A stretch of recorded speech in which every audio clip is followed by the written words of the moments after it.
श्री सद्गुरुनाथ रामचंद्र महाराज की जय। श्री सद्गुरुनाथ विष्णु महाराज की जय।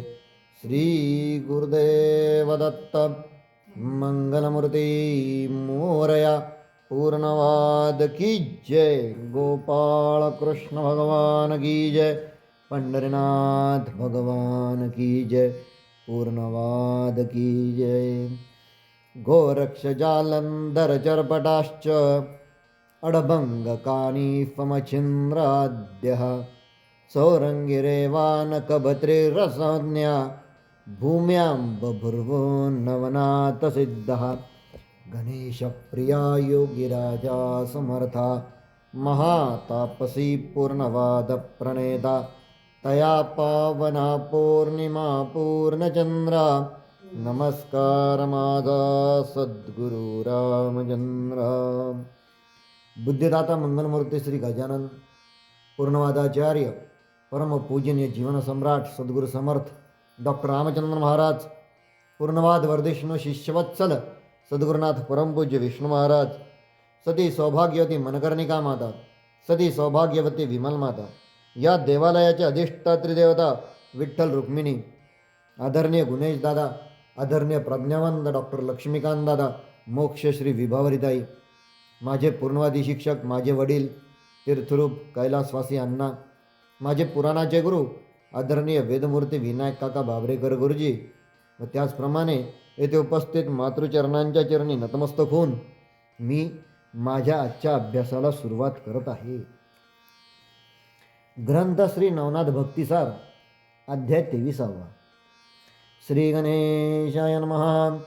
जय जयाजी कमळानना दुष्ट दानव असुरमर्दना भक्त कामचकोर चंद्रानना यादवेंद्रादिपुरुषा हे पयोब्धिवासा यदुकुल टिळका पुढे बोलवी कथानका जेने श्रुतिया चित्त दोंदिका अनमदाब्धी उचंबळे मागील अध्याय सौराष्ट्रगामी गोरक्षाने मीननाथा मारुनी पुन्हा उठविले परीक्षा देऊनी श्री गुरुच्या भावने मच्छिंद्रे धोनी अज्ञानपण मीननाथा सवे केले रुदन परी गोरक्षाचे जाणीवपण परीक्षेत आणले असो या परी तेथून निघून मार्गी करीत चालले गमन तो तैलंग देशी गोदा संगमन समुद्रा तीरा पातले।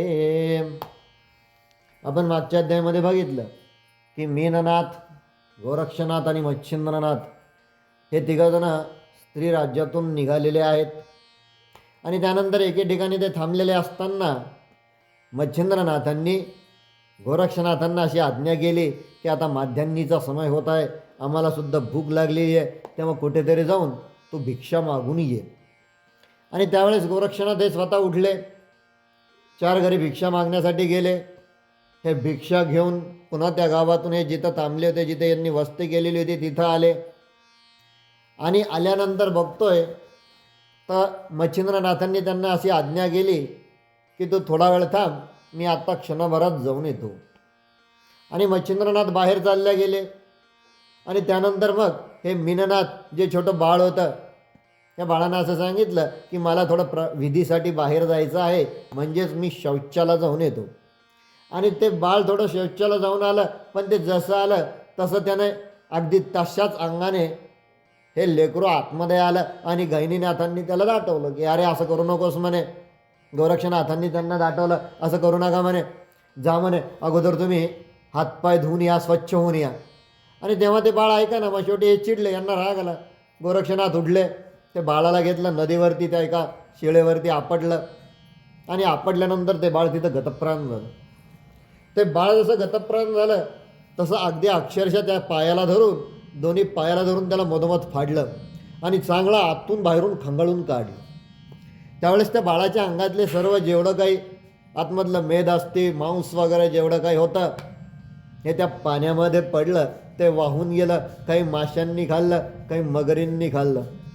आणि यांनी नंतर तसंच त्याची ती त्वचा ती आणली, ती स्वच्छ पुन्हा एकदा ती कातडी त्यांनी आतून बाहेरून धुतली आणि ती अशी दोरीवरती वाळू घातली आणि हे स्वस्थ आतमध्ये येऊन बसले। थोड्या अवधीनंतर पुन्हा एकदा मच्छिंद्रनाथ जसे आले तसं त्यांनी आवाज दिला। आवाज दिल्यानंतर विचारलं की अरे गोरक्षा, अरे गोरक्षा, मीननाथ कुठे गेला, बाळ कुठे गेला म्हणे. आणि मग त्यांनी सांगितलं तो काय म्हणे बाहेर दोरीवरती वाळू घातलाय म्हणून. आणि मग यांनी जसं मच्छिंद्रनाथांनी बघितलं, हे शोक करायला लागले, खाली पडले, रडायला लागले जोरजोरामध्ये. आणि मग त्यांनी पुन्हा गोरक्षाला विचारलं, हे काय करून ठेवलंस म्हणे तू, आता मी याच्या आईला काय उत्तर देऊ म्हणे, मी ते उपरेचर वसूंना काय उत्तर देऊ म्हणे. आणि तेव्हा गोरक्षनाथ हसले म्हणे, स्वामी कमाल वाटते म्हणे तुमची, तुमच्यासारखा एवढा सिद्ध योगी, एवढा विभूती आणि एवढा सर्व मंत्रसिद्धींमध्ये ज्ञाता असलेला आज एका क्षुल्लक कारणावरनं शोक करतोय म्हणे. ठीक आहे म्हणे, बसा म्हणे स्वस्थ, मी काय करतो ते बघा. आणि असं म्हणून त्यांनी विभूती घेतली. विभूती घेतल्यानंतर संजीवनी मंत्र त्यांनी म्हटला आणि ती विभूती अशी फिरकावली. जशी विभूती फिरकावली तसं पुन्हा एकदा ते मीननाथ तिथनं पळत पळत आले आणि त्यांनी मच्छिंद्रनाथांना घट्ट मिठी मारली. आणि त्यानंतर मग तिघांनी भोजन केलं. हे सर्व झाल्यानंतर हे तिघजणं जसे पुढे पुढे चालायला लागले, हळूच मग गोरक्षनाथांनी हा विषय काढला की त्या दिवशी म्हणजे 2 दिवसापूर्वी तुमचं जे वर्तणूक होतं ते का असं होतं म्हणे.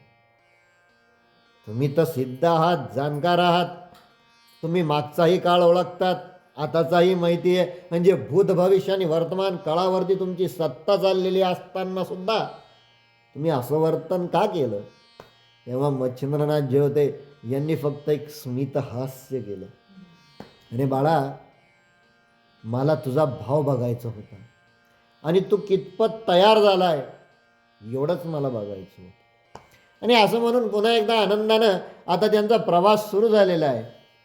कुठे कुठे आले ते, आणि ते मार्गक्रमण करत करत ते तैलंग देशापासनं नंतर ते गोदा संगमी आलेले आहेत. तिथे समुद्रतीर, त्या समुद्रतीरावरून ते पुन्हा एकदा गोदा संगमी स्नान करून शिवाचं जे आत्मलिंग आहेत ते गोदावरीच्या पश्चिम दिशेला आता ते येतात आहे. आणि त्याचप्रमाणे मी जसं सांगितलं की शिवाचं जे आत्मलिंग आहे ते तिथं परळी आणि औंढा नागनाथ परळी वगैरे यांनी केलं. हे दोन्ही स्थानं त्यांनी बघितले. आणि त्यानंतर पुढे घनदाट अरण्य लागलं. मोठं सुंदर यांनी वर्णन केलेलं आहे. त्या अरण्याचं वर्णन कसं करावं तर या पोथीपासनं करावं. ते सुंदर अशा प्रकारचा शालू त्या भूमीनं नेसलेला आहे की जणू काही वरतून तो परपुरुष, ज्याला सूर्य म्हणतात, तो हिच्याकडं बघतोय वसुंधरेकडे. आणि वसुंधरा मात्र डोक्यावरती हिरव्या वनराईचा पदर घेऊन लाजेनं चूर झालेली. इतकं सुंदर वर्णन यांनी केलेलं आहे. मोठं सुंदर वर्णन आहे. आणि मग अशा प्रकारचं हे वर्णन करत असताना मग तेथे काय काय आहेत ते त्याचंसुद्धा वर्णन यांनी इथं केलेलं आहे की तेथे बोर, बाभूळ, पळस, शमी, अनेक प्रकारचे मोठे मोठे असलेले वृक्ष. आणि त्यानंतर अजून तेथे काय काय आहेत तर वाघ, कोल्हे, सिंह, त्याच्यानंतर ज्याला आपण म्हणतो वराह, रीस, आणि अशा प्रकारचे अनेक हिंस्र पशुसुद्धा तिथे आहेत. त्यांचाही आवाज या वातावरणात ती शांतता भंग करत आहे. ती सिंहाची असलेली डरकाळी, ती वाघाची असलेली डरकाळी, ती कोल्ह्यांची असलेली कोल्ही, आणि मधूनच एखाद दुसरा हरणांचा कळप इकडनं तिकडं आणि तिकडनं इकडं जातोय. आणि अशा या घनदाट अरण्यामध्ये मीननाथाला समवेत घेऊन गोरक्षनाथ आणि मच्छिंद्रनाथ चाललेले आहे. आणि त्याच वेळेस गोरक्षनाथ यांना मच्छिंद्रनाथ असं विचारतात की अरे बाबा, हे अरण्य खूप घनदाट दिसतंय, बघ म्हणे सूर्याची सावलीसुद्धा खाली पोचत नाही आहे, जणू काही दिवसासुद्धा अंधार पडलेला आहे. म्हणे आता इथनं जायचं तर कसं जायचं आहे. म्हणजे गुरुजी आपल्याकडं काय म्हणे, आपण तिघच आहोत म्हणे, चला म्हणे बिंद. आणि अजूनही ते पुढं चाललेले. आणि चालताना यांना असं जाणवलेलं आहे की गोरक्षनाथ चालताय, कडेवरती तो छोटा मीननाथ ते बाळ आहे आणि पाठीमागे मात्र मच्छिंद्रनाथ हे थोडंसं घाबरलेल्या अवस्थेत आहेत. आणि ही गोष्ट नेमकी यांच्या तीक्ष्ण नजरेनं हिरावून घेतली. यांना लक्षात आलं की आपल्या गुरुला काहीतरी भीती वाटतीये. आणि मग थोडंसं पुढं गेल्यानंतर गुरूंनी एका ठिकाणी जसं यांना नदीपात्र दिसलं तसं मच्छिंद्रनाथांनी काय केलं, स्वतःची झोळी जी होती ती गोरक्षनाथांकडे दिली आणि त्यांना असं सांगितलं की मी थोडंसं आडमार्गात जाऊन थोडंसं मी माझी विधी उरकून येतो. आता या निमित्त होतं सगळं. ही आता गुरुची लीला आहे, ही आता गुरुचा चमत्कार आहे. आणि म्हणून मच्छिंद्रनाथ थोडंसं आडमार्गाला गेले. त्यावेळेसच गोरक्षनाथांच्या मनामध्ये शंका आली की आपल्या गुरुच्या झोळीत असं काय आहे जेणेकरून गुरुला भीती वाटते आणि गुरु सारखे सारखे विचारतात आहे. आणि मग त्यांनी जेव्हा त्या झोळीमध्ये हात घातला, एक सोन्याची वीट त्यांच्या हाती लागली. गोरक्षनाथ हसले, अच्छा ही भीती सतावते काय. आणि मग असं म्हणून त्यांनी ती लांब गवतामध्ये फेकून दिली आणि त्याच वजनाचा दुसरा एक असलेला खालून, ज्याला शिळा म्हणतात किंवा दगड म्हणतात, तो दगड घेतला आणि त्या झोळीमध्ये टाकला. थोड्या अवधीनंतर पुन्हा मच्छिंद्रनाथ आले. गोरक्षनाथांकडून त्यांनी ती झोळी घेतली आणि पुढे पुढे चालायला लागले. आणि थोड्या कालांतराने चालत गेल्यानंतर मग मच्छिंद्रनाथांनी विचारलं, अरे कुछ डर तो नाही ना. मग गोरक्षनाथांनी उत्तर दिलं, गुरुजी डर तो पीछे ही रहेगा यार. आणि मग असं म्हणल्यानंतर मग यांना एकदम शंका आली आणि मग त्यांनी जसं त्या झोळीमध्ये हात घातला तसं त्यांना तो तिथं गोटा हाताला लागला, तो दगड हाताला लागला. आणि तो दगड हाताला लागल्यामुळं मग यांनी अनेक प्रकारे घालून पाडून, ज्याला बोल म्हणतात, ते खडे बोल गोरक्षनाथांना सुनावले. तुला समजत नाही असं तसं बोलले, खूप बोलले. पण शिष्य तोच असतो जो गुरुचे बोलणे सुद्धा ऐकतो आणि तेही शांतपणाने. झालं, गुरुचं बोलणं झालं. नंतर मग गोरक्षनाथांनी एवढीच प्रार्थना केली की आपल्या अंतःकरणात अशी कोणती इच्छा आहे आणि कशासाठी आपण ती सोन्याची वीट घेतली होती हे तरी मला एकदा कळू द्या. आणि मग त्यावेळेस मच्छिंद्रनाथांनी असं सांगितलं की माझी एक इच्छा अशी आहे की सर्व देव, ऋषी, मुनी सर्वांना भोजनाचं आमंत्रण द्यावं, एवढीच इच्छा आहे का. ठीक आहे म्हणे, चला म्हणे माझ्यासोबत. आणि मग असं म्हणून त्यांना एका पर्वतावरती नेलं. हे दोघंजण एका पर्वतावरती गेले. त्या पर्वतावरती गेल्यानंतर यांनी त्याच वेळेस आपल्या त्या झोळीमध्ये हात घातला आणि सिद्धयोग नावाचा मंत्र त्यांनी तिथे म्हटला आणि पूर्ण ती जी विभूती होती त्या डोंगरावरती टाकून दिली. आणि जशी त्या डोंगरावरती टाकली, पूर्ण पर्वत हा सुवर्णमय झाला, सोन्याचा झाला. पूर्ण डोंगर सोन्याचं होऊन गेलं.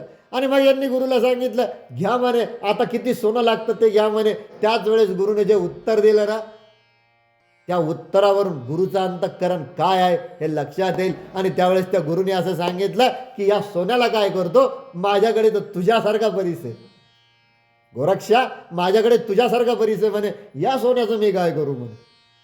आणि मग त्याच वेळेस त्यांनी सांगितलं की ठीक आहे, तुमची इच्छा आहे ना सर्वांना आमंत्रण देण्याची. याच वेळेस यांनी पुन्हा एकदा झोळीमध्ये हात घातली, विभूती काढली, गांधर्व नावाचा मंत्र यांनी म्हटला आणि ती विभूती अशी वरती स्वर्गाकडे भिरकावली. त्याच वेळेस चित्रसेन नावाचा गंधर्व हात जोडून येऊन यांच्या समक्ष प्रकट झाला. आणि मग त्या गंधर्वानं हात जोडून यांना प्रार्थना केली, आज्ञा करावी. आणि त्याच वेळेस यांनी सांगितलं की माझी अशी इच्छा आहे की तुम्ही अनेक प्रकारे अनेक गंधर्वांनी मिळून या भूतलावर असलेले सर्व देव, गंधर्व, सिद्ध, चारण, पितृ, त्याचप्रमाणे अनेक प्रकारचे जिथं जिथं लोक आपण म्हणतो, सत्यलोक, नागलोक, त्याचप्रमाणे इंद्रादी सर्व देवगण, या सर्व देवगणांना, सर्व ऋषीमुनींना येथे आम्हाला सर्वांना जेव घालण्याची इच्छा आहे. आणि किती दिवस, 1 महिन्यापर्यंत तुम्ही व्यवस्था करा बरं. आणि मग त्याच वेळेस त्या चित्रसेन गंधर्वाने त्याच्यासारखे अनेक गंधर्व तिथे उत्पन्न केले आणि प्रत्येक गंधर्वाला एकेका देवतेकडं आमंत्रणासाठी रवाना करून दिलं, सगळ्यांना पाठवलं. कोणी सूर्यलोकी गेले, कोणी चंद्रलोकी गेले, कोणी इंद्रलोकी गेले, कोणी कैलासी गेले, अनेक प्रकारचे. त्याचप्रमाणे अनेक तीर्थांच्या ठिकाणी सुद्धा यांनी गंधर्वांना पाठवलं. एवढंच नाही तर त्या पर्वतावरती सुंदर अशा प्रकारचं तेथे प्रांगण, मोठं पटांगण करण्यात आलं. या पटांगणामध्ये विश्वकर्म्याला पाचारण म्हणून एक मोठा शामियाना उभारण्यात आला. झालं. त्याचप्रमाणे मग आता काय, ते गोरक्षनाथ स्वतः गुरुची इच्छा म्हणल्यानंतर शिष्य काय करू शकतो याचं उदाहरण म्हणजे मच्छिंद्रनाथ आणि गोरक्षनाथ काय करावं बरं? सप्त मातृदेवता ज्या आहेत आणि अष्टमहासिद्धी ज्या आहेत यांना पाचारण केलं. त्यांना सांगितलं की तुम्ही स्वतः अन्नपूर्णा मातेला शरण जा आणि येथे पाकाची व्यवस्था करा. झालं, पाक शिजला, स्वयंपाक तयार झाला. ब्रह्मा विष्णू महेश इंद्रादी देवगण अष्टदिक्पाल सर्वजण आले. त्याचप्रमाणे अगस्त्य विश्वामित्र दुर्वास भरद्वाज सर्व ऋषी तिथे आले आणि सर्वांची पंगत बसली. सर्वजण जेवण्यासाठी बसले.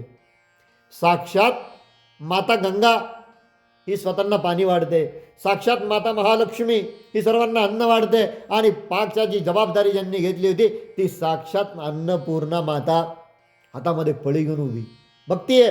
किती जण बसलेत, किती जण जेवायचे राहिलेत, किती जण जेवतात आहे. काय आनंद झाला होता तेव्हा त्या गुरुला, काय शिष्य भेटला त्या गुरुला. आणि मग अशा प्रकारे या देवतांची यांची इकडे सुरू आहे, जेवणं सुरू आहे. जेवणं झाली आणि त्यानंतर मग उपरीचर बसून सर्वांना दक्षिणा देण्याचं काम स्वीकारलं. आणि मग आता दक्षिणा द्यायची वेळ आली. दक्षिणा देण्याची वेळ आली. साक्षात कुबेराला पाचारण केलं. या सर्वांची संभावना करायची आहे, या सर्वांना मला दक्षिणा द्यायची आहे. तुम्ही स्वतः एक काम करा. आपण आजकालच्या भाषेत ज्याला म्हणत असतो की हा सोन्याचा डोंगर तारण ठेवा, तर म्हणे हे कशाला? म्हणे तुमची आज्ञा आहे ना, म्हणे मी दक्षिणेचं बघून घेतो. सर्वांना यथाउचित त्याच्या त्याच्या मनाप्रमाणे वस्त्र आणि दक्षिणा मी माझ्याकडनं देतो म्हणे. हा डोंगर असू दे.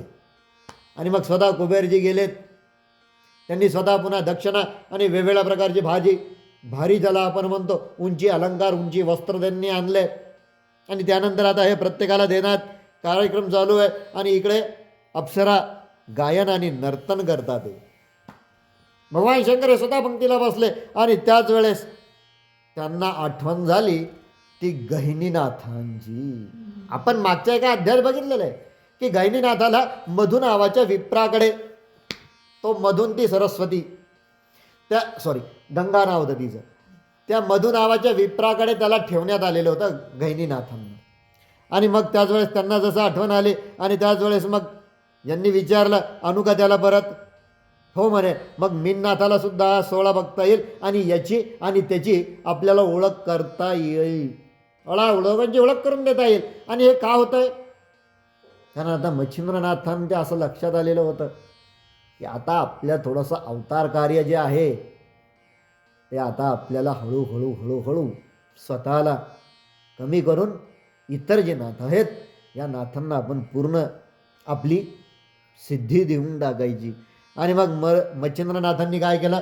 सुरोचन नावाचा एक गंधर्व होता, याला बोलवलं.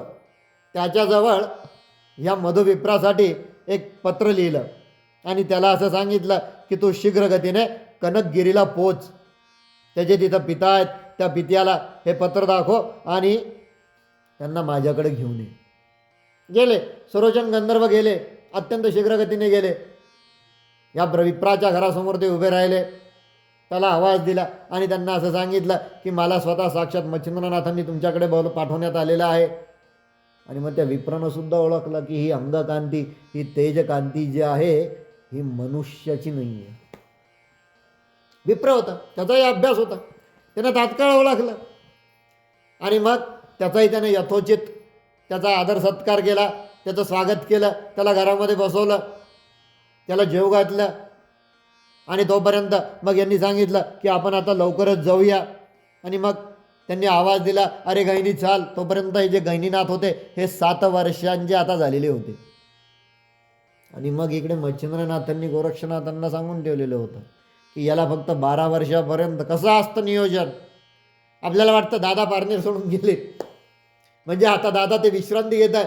नाही नाही नाही नाही, त्यांचं पुढचं नियोजन चालू आहे. तसं इकडं गुरु शिष्याचं नियोजन आता सुरू झालेलं आहे की त्याला आता तर 7 वर्षाचा झालेला आहे, त्याला इकडं बोलून घेऊ, एखाद वर्ष त्याला इथं ठेवू, त्याला पुन्हा त्याच्या आईबाबाकडे पाठवू. पण 12 वर्षात झाला की त्याला तिथं राहू द्यायचं नाही. त्याला पुन्हा आपल्या या कार्यासाठी जो त्याचा स्वधर्म आहे त्याच्यासाठी त्याला आपल्याला पुन्हा बोलू. आणि मग अशा पद्धतीनं आणल्यानंतर त्या मुलाला ते दोघं जण सहपरिवार मच्छिंद्रनाथांजवळ आले आणि जसे ते आले त्याचे मच्छिंद्रनाथांनी त्याला जवळ घेतलं. म्हणे, बाळ गहिनी, हे बघ, मी तुला काय सांगतो ते ऐक. आता लक्षात ठेव, माझी इच्छा अशी आहे, इथे भगवान शिवशंकर हे सुद्धा उपस्थित झालेले, तू त्यांना शरण जा, ते तुला काही आज्ञा करतील ते तू ऐक. त्याचप्रमाणे त्यांनी जर इथं राहायस तुला सांगितलं तर तुला इथं राहावं सुद्धा लागेल. कधी कधी गुरु स्पष्ट बोलतात. आणि मग त्याच वेळेस ते बाळ मांडीवरून उठलं. भगवान शिवांना ते शरण गेलं. आणि मग भगवान शिवांनी त्याला सांगितलं की हे बघ म्हणे, तू स्वतः कोण आहे तुला माहिती ना म्हणे, तू करभाजन नावाचा तू ऋषी आहेस. शिवानी ओळख करून दिली. आणि याचा शिष्य म्हणून मी पुढे अवतार घेणार आहे. आणि मग गोरक्षनाथांना सांगितलं की आता यांना गुरुमंत्र द्या, यांना कानमंत्र द्या. आज्ञा केली. आणि त्यावेळेस त्यांनी सांगितलं, होय भगवान. आणि असं सांगितलेलं असताना गोरक्षनाथांनी त्या ठिकाणी गहिनीनाथांना त्यांना दीक्षा दिली. आणि या दीक्षासमयी, या अनुग्रहीसमयी सर्व देव सुद्धा तेथे उपस्थित होते. आणि शंकराच्या उपस्थितीत 1 वर्षापर्यंत गहिनीनाथांना त्यांनी तयार केलं. आणि मग पुढं त्या विप्राकडे पाठवून दिलं. आणि त्यानंतर मग काय करण्यात आलं, यांनी थोडासा या बाळाकडे बघून यांना यांच्या बाळाच्या अंतःकरणाची थोडीशी आठवण आली मच्छिंद्रनाथांना. आणि मग त्यांनी असं सांगितलं की आता एक काम करा म्हणे, त्या गंधर्वाला असे आज्ञा केली की तू आता या मीननाथाला घे आणि याच्या आईला याला भेटून आण. ती त्याची वाट पाहतीये. आता ती कोण, तिलोत्तमा, जी पद्मिनी आहे, तिचं सिंहल द्वीपामध्ये राहत असताना पद्मिनी जे नाव होतं, ती म्हणजे हीच ती तिलोत्तमा अप्सरा. आणि मग ही पुन्हा एकदा यांनी गंधर्वांनी घेतलं. त्या बाळाला घेऊन ते तिच्याकडे गेले. त्या आईची बाळाची जशी भेट झाली तसं पळत पळत जाऊन बाळ आईच्या गळ्यात पडलं. त्याच वेळेस तिच्या डोळ्यातून आनंदाश्रू आले. आणि तिनं पुन्हा एकदा त्यांना विचारलं की बाबा नाही आलेत का तुझे. आणि त्याच वेळेस तिथं मग उपरीचर वसूंनी असं सांगितलं की मी तुला शब्द दिलेला आहे, तुमच्या दोघांची मी एकदा तरी भेट घडवून देईल. आणि त्यानंतर मग बाळ काही दिवस जो होता हो तिथं राहिला. आणि मग आता इकडं काय करायचं, सोन्याचा पर्वत आहे, असं सोनं उघडं करून ठेवता येत असतं का, नाही ठेवता येत. सोनं हे नेहमी झाकून ठेवावं लागतं. आणि म्हणून आपल्याला माहिती आहे 3 गोष्टी ज्या असतात ह्या नेहमी पडद्यातच शोभतात. एक सोनं ज्याला आपण सुवर्ण म्हणतो, दुसरं असतं ते सोनं म्हणजे झोपणं, आणि तिसरं असतं ते खाणं म्हणजे ज्याला आपण भोजन म्हणतो. या गोष्टी ज्या आहेत ना या पडद्याच्या आतमध्येच चांगल्या असतात. आणि म्हणून मग जसं यांनी त्या कुबेराला सांगितलं की आता घे हा पर्वत, घे सोन्याचा पर्वत घे, माझ्याकडे परिसच आहे, मी या सोन्याचं काय करू. मच्छिंद्रनाथांनी कुबेराला सांगितलं. मग कुबेराने नंतर मग मंत्र टाकून हा पर्वत तिथून अदृश्य करून टाकला. आणि मग त्यानंतर श्री शंकर, मच्छिंद्र, गहिनीनाथ आणि गोरक्षनाथ हे वर्षभर तिथे राहिले. गहिनीनाथांचा योगशास्त्राचा पूर्ण अभ्यास साक्षात भगवान शिवानी वर्षभर त्यांच्याकडून करून घेतला. आणि मग त्यानंतर शंकर महादेव जे आहेत हे त्या गिरिदेवतेच्या रूपात तेथे राहिले. आणि त्यांनाच पुढे म्हातार देव असंही त्याला तिथे नाव पडलं. आणि नंतर पुष्कळ वर्षांनी मच्छिंद्रनाथांनी सुद्धा या गर्भाद्रीस्थानीच स्वतःची समाधी घेतली. पण ही समाधी जी आहे ती इतर समाधांसारखी नसून, ज्याप्रमाणे आपल्याला माहिती, त्यांना पण नाथांना सुद्धा माहीत होतं की पुढे यवनांचा काळ येणार आहे. आणि या यवनांच्या काळामध्ये मग ही समाधी सुद्धा, याचा सुद्धा आकार जो होता तो यांच्या पीराप्रमाणे होता. पीराप्रमाणे आकार करून दिला होता त्याचा. आणि मग जेव्हा एकदा औरंगजेबानं विचारलं ये किसकी कबर है, कबरीसारखा आकार दिलेला होता. आणि मग त्याच वेळेस तिथल्या एका जणांनी सांगितलं नाही नाही नाही, ये अपनीच है, अपने कोई पुरखों की होगी, अशा प्रकारचं त्यांनी उत्तर दिलं. आणि म्हणून की काय, त्यावेळेस तिथे मच्छिंद्रनाथांनी समाधी घेतली आणि या अध्यायाच्या श्रवणाने अथवा पठणाने घरामध्ये भरपूर संपत्ती जी येते ती येते आणि त्याचप्रमाणे ती घरामध्ये येत नसून ती संपत्ती टिकते सुद्धा. आणि आता मग पुढं आपण बघणार आहे 24वा अध्याय. आणि या 24व्या अध्यायामध्ये मोठी सुंदर एक कथा आलेली आहे की एकदा सायंकाळच्या समयी उर्वशी नावाची अप्सरा जी होती ही स्वर्गातून विमानाने ही प्रवास करत असताना नेमकी अस्ताचलाला जाणारा जो सूर्य आहे त्याची नजर या उर्वशीवरती पडली आणि याच्या अंतःकरणामध्ये भाव दाटून आला. आणि जसं भाव दाटून आला त्याचप्रमाणे भगवान सूर्याचं तेज हे पृथ्वीवरती पडलं. ते तेज जे होतं ते दोन भागामध्ये विभागल्या गेलं. एक भाग जो होता तो लोमेश ऋषींच्या आश्रमामध्ये तो पडला, एका घटामध्ये तो पडला आणि तिथून पुढे अगस्त्य ऋषींचा जन्म झाला. ही अगस्त्य ऋषींची जन्माची कथा आहे. म्हणजे अगस्त्य ऋषींचे पिता कोण? साक्षात भगवान सूर्यनारायण. फक्त निमित्त लोमेश ऋषींच्या आश्रमात झालेला असल्या कारणाने असो. आणि त्यानंतर दुसरा भाग जो होता तो कौलिक नावाचे जे ऋषी होते त्यांनी आपल्या अंगणात भिक्षापात्र ठेवलेलं होतं आणि त्या भिक्षापात्रामध्ये ते तेज पुढं पडलं.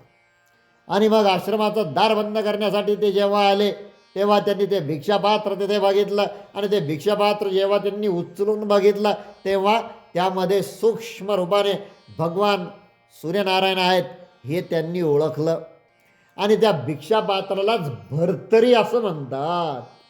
आणि मग यांनी काय केलं की अनेक वर्षापर्यंत जे आहे ते भिक्षापात्र ज्याच्यामध्ये सूर्याचं तेज हे लपलेलं होतं हे यांनी जपून ठेवलं. त्या कौलिक ऋषींनी पुष्कर वर्ष ते लपवून ठेवलं. पुढे कलियुग आलं आणि यांना जसं कळालं की आता कलियुग हे सुरू झालेलं आहे तसं यांनी या कलियुगामध्ये हे भिक्षापात्र मंदार पर्वतातल्या एका गुहेमध्ये यांनी ते सुरक्षित ठेवलं.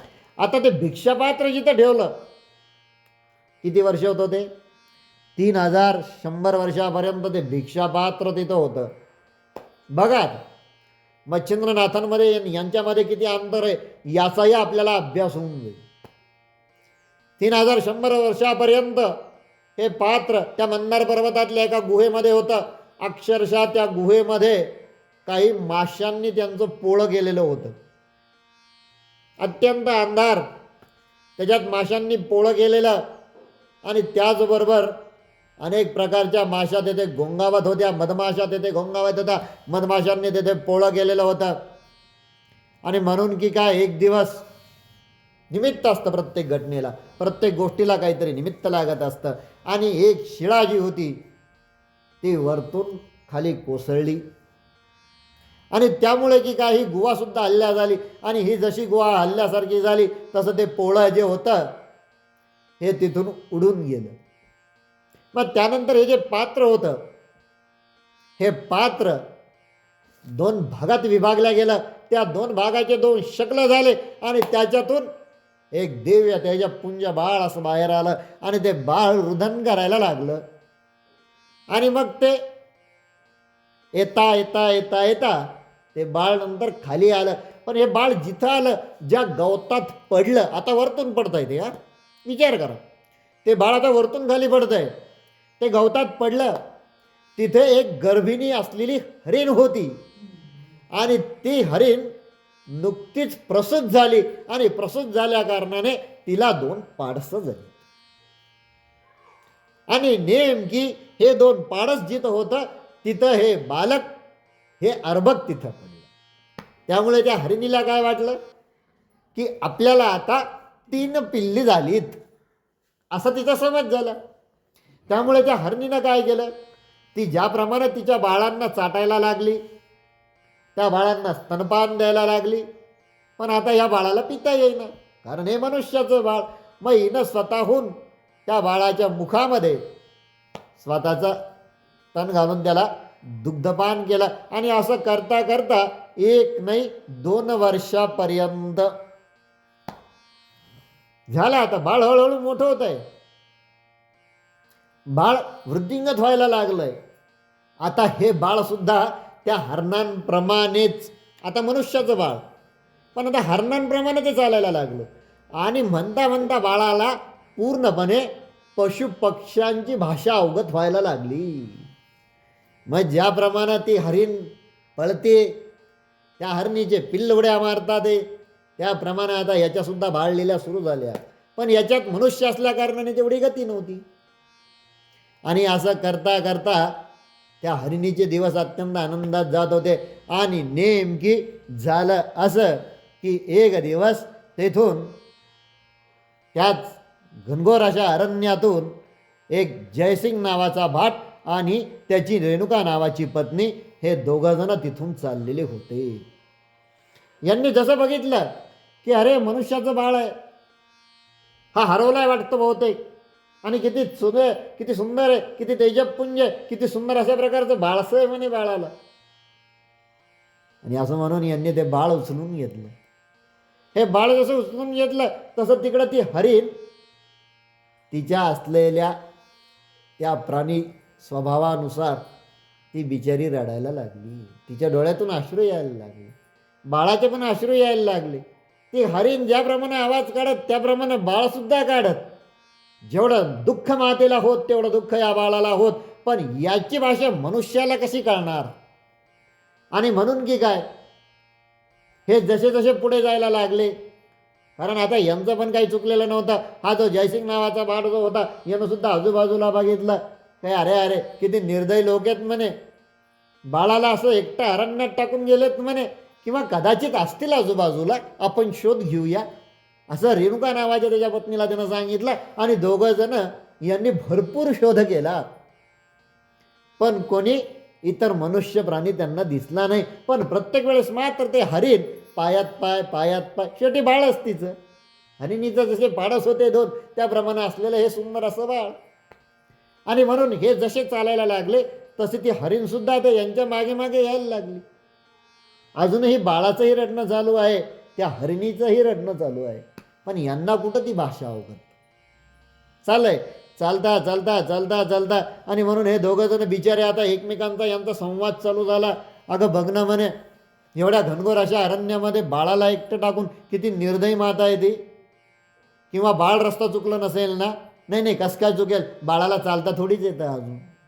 आपण मगवाच बघितलं, बाळ रांगत होतं. कसं रांगत होतं? त्या हरणाच्या पिल्लासारखं बाळ रांगत होतं. याला अजून चालता पण येत नाही ग. आणि असं म्हणून मग ते आता म्हणे, शेवटी मग यांनी तिला विचारलं काय करायचं. तिनं सांगितलं की आपल्यालाही अपत्य नाही आहे, देवाच्या कृपेनं आपल्यालाही बाळ मिळालं, आपण याचं पुढे संगोपन करू. आणि मग ते बाळाला घेऊन आता आले, गावामध्ये आले, यांच्या वस्तीमध्ये घेऊन आले. ती हरीण बिचारी इतक्या लांब त्या मनुष्य वस्तीपर्यंत आली. शेवटी तिचा नाईलाज, आक्रोश केला, रुदन केलं मोठमोठ्याने. काय करणार, शेवटी निघून गेली. वापस ती पुन्हा तिच्या अरण्यात निघून गेली. यांनी बाळाला घरी आणलं. घरी आणल्यानंतर यांनी त्या बाळाला विचारलं, बाळा तू कोण, कुठे राहतोस, तुझे आईबाबा कुठे, चल मी तुला आईकडे नेतो. पण याला अजून मनुष्य प्राण्यांची जी, आपण असं त्यांच्या दृष्टीने म्हणू शकतो की याला अजून मनुष्य प्राण्याची ही भाषा याला अजून अवगत नव्हती. आणि त्याच वेळेस ते बाळसुद्धा आता जसं ती हरीण रुदन करत होती तसं बाळ आता तसंच रुदन करायला लागलं, कारण मनुष्य भाषा याला अवगत नव्हती. आणि मग यांनी सुद्धा ठीक आहे, मग जयसिंगाने काही खुणा केल्या. त्याला विचारलं, त्याला असं वाटलं कदाचित बाळाला भाषा येत नसेल, आपण काही खुणा करून बघूया. खुणा केला तरी त्या बाळकाचं आपलं त्या हरणासारखं ओरडणं चालूच होतं. मग शेवटी त्याला असं वाटलं की ठीक आहे म्हणे, आता काही काळजी करू नको, आपण याच बाळाचं थोडं संगोपन करूया, आणि जरी सापडलीच याची आई तर याला पुन्हा याच्या आईच्या हवाली करूया. आणि मग असं म्हणून त्या मातेनं सुद्धा गाईचं दूध आणलं, गरम केलं, गार केलं, त्या बाळाला चमचा त्या बाळाला पाजलं. बाळ रडतंय ना, करून बघितलं, त्या मातेनं सुद्धा प्रयत्न करून बघितला. मग 2 महिने झाले, 3 महिने झाले, 6 महिने झाले. मग आता कुठं ते बाळ हळूहळू दोन पायावरती उभं राहायला लागलं. आता कुठे कुठे माणसाची भाषा त्या बाळाला आता अवगत व्हायला लागली. माणसाची भाषा त्या बाळाला आता कळायला लागली. आणि म्हणून की काय, ते बाळही आता त्या हरणीला सुद्धा विसरलं. आणि इकडं ती हरण मात्र दररोज न चुकता सकाळ संध्याकाळ त्या गावच्या त्या वेशीपर्यंत येत. सगळीकडे बिचारी रडत रडत बघत, कुठं माझा बाळ दिसतो का, कुठं माझा बाळ दिसतो का. आणि नंतर ती हरीण बिचारी पुन्हा तिच्या पिल्लांसोबत त्या अरण्यात जाई. असं बऱ्याच दिवसांपर्यंत चालू होतं. आता बाळ हळूहळू मोठा व्हायला लागला, माणसांचे शब्द माणसाची भाषा शिकायला लागला. आणि मग एक दिवस तो जयसिंग आणि त्याची पत्नी यांना असं वाटलं की आपण आता तीर्थयात्रेला जाऊया. आणि म्हणून हे तीर्थयात्रेला जाण्यासाठी हे काशीला आले. मजल धर्मजल मुक्काम धर्मुक्काम करत करत करत करत हे दोघंही पती पत्नी जयसिंग आणि रेणुका हे दोघंजण काशीला आले. काशीला आल्यानंतर थोडीशी यांनी एका ठिकाणी राहण्यासाठी जागा केली आणि पत्नीला सांगितलं, तो इथं थांब, मी बाळाला घेऊन विश्वेश्वराच्या मंदिरात जातो. आणि जसे हे विश्वेश्वराच्या मंदिरामध्ये गेले, त्या बाळाने जसं शंकराच्या पिंडीसमोर साष्टांग दंडवत घातलं, तसं पिंडीतून साक्षात भगवान शिवाचा आवाज आला, या भर्तरीनाथ, अवतरलात का भूलोकात, या तुमचं स्वागत आहे. आणि मग हे वाक्य जसं त्या जयसिंगाच्या कानावरती पडलं, तसं त्याला मोठा अभिमान वाटायला लागला की आपला मुलगा हा अवतारी आहे आणि याचं नाव भर्तरीनाथ आहे. वा वा वा वा, काय सुंदर आहे म्हणे. आज साक्षात भगवान शिवानी त्याचं बारसं केलं म्हणे, याला भर्तरीनाथ म्हटलं म्हणे. मग आपण सुद्धा आता या बाळाला भर्तरीच म्हणूया. आणि मग असं म्हणून त्यालाही आनंद झाला. त्यानं बरोबर काय नेले होते ते बेल फुलं भगवान शिवाच्या पिंडीवरती ठेवले, डोकं टेकवलं, नाक घासलं, आनंदानं बाळाला उचललं, पत्नीकडे आणलं आणि पत्नीला आवाज दिला, अगं रेणुके, कळालं का, भगवान शिवानी आज बाळाला आपल्या आवाज दिला आणि त्याला भर्तरीनाथ असं म्हटलं. आणि आपण सुद्धा आता यानंतर याला भर्तरीच म्हणूया. आणि असं म्हणून एक आनंदाचा क्षण त्या दोघांच्या आयुष्यात येऊन गेला. हळूहळू बाळ मोठं होतंय. आता बोलायला लागला, म्हणता म्हणता चालायला लागला. आणि मग वयाच्या 16व्या वर्षी एक अघटित घटना घडली. घडू नये पण ती घडली. एकदा हा जयसिंग नावाचा भाड जो होता, हा व्यापारासाठी एका अरण्यातून चाललेला असताना मध्ये चोरांनी त्याला पकडलं. त्याच्याकडचं सगळं द्रव्य त्याच्याकडचं चोरून घेतलं आणि तिथे त्याला ठार मारलं. आणि ही बातमी जशी पत्नीला कळाली, त्या रेणुकेला कळाली, तात्काळ तिनं सुद्धा प्राणाचा त्याग केला. तिचं सुद्धा प्राण तात्काळ निघून गेलं. आणि मग या भर्तरीनाथाला मोठं वाईट वाटलं की आता आई गेली, वडील गेले, दोघांचाही त्याने अंत्यसंस्कार केला. मग आता पुढं मी काय करू, माझ्याजवळ तर काहीच नाही आहे. दैवयोग कसा असतो, तो बाळ त्या दोघांचा अंत्यसंस्कार करून एका नदीतीरी बसलेल्या असताना तिथनं व्यापारासाठी काही वंजारी लोक जात होते, त्यांचं टोळकी जात होती. आणि त्या टोळीतील एका मोरक्यानं यांना विचारलं की बाळ तू का रुदन करतोय, काय झालंय. आणि मग त्या बाळानं सर्व कथा सांगितली. ते म्हणे असं असं झालं म्हणे माझ्या गत आयुष्यामध्ये, काही काळजी करू नको म्हणे, जे झालं म्हणे बाळा ते विसरून जा. त्याचं सांत्वन केलं, त्याचं मन वळवलं, त्याला आपल्यासोबत, या टोळकीतील मोरक्यानं त्याला आपल्यासोबत घेतलं. आणि आता तो त्या व्यापारांची सुद्धा लहान सहान मोठी कामं करायला लागला.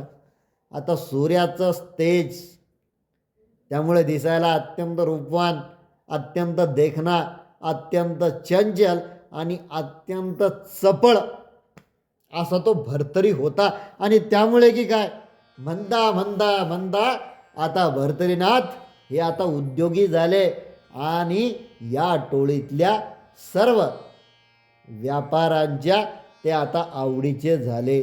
आणि मग इथं मुक्काम तिथं मुक्काम करत करत करत पुढे ते अवंती नगरीकडे निघाले. इथं आपला अध्याय संपन्न होतो. या अध्यायाच्या श्रवणाने अथवा पठणाने पूर्वजन्मीचे असलेले बालहत्येचे पातक नष्ट होऊन मुले वाचतील व स्त्रियांचा वांजपणा हा गुण निघून जाईल व त्यांना अपत्यप्राप्ती होईल. हरे राम राम राम हरे हरे, हरे कृष्ण कृष्ण कृष्ण हरे हरे, हरे राम राम राम हरे हरे, हरे कृष्ण कृष्ण कृष्ण हरे हरे, हरे राम राम राम हरे हरे, हरे कृष्ण कृष्ण कृष्ण हरे हरे.